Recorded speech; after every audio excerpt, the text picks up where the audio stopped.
নমস্কার বন্ধুরা, তোমরা সবাই কেমন আছো? আজকে গুরুত্বপূর্ণ কয়েকটা কথা বলবো যেটা মন দিয়ে শুনবে। একটা পাখি যখন উড়তে থাকে সেই পাখি উড়তে গিয়ে কার পর বসে জানো? গাছের ডালের পর গিয়ে বসে। পাখি জানে যে কোনো মুহূর্তে এই গাছের ডাল ভেঙে যেতে পারে, তা সত্ত্বেও কিন্তু পাখি কিন্তু ওই গাছের ডালে গিয়ে বসে। কেন বসে জানো?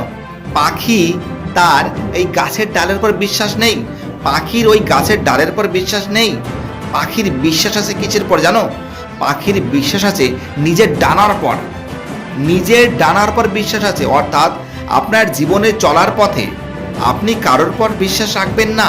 বুঝতে পারলে আমি কি বললাম? অর্থাৎ জীবনে চলার পথে কিন্তু আপনার বিভিন্ন সমস্যা হবে, আপনি কারোর পর বিশ্বাস রাখবেন না, আপনি নিজের প্রতি বিশ্বাস রাখুন।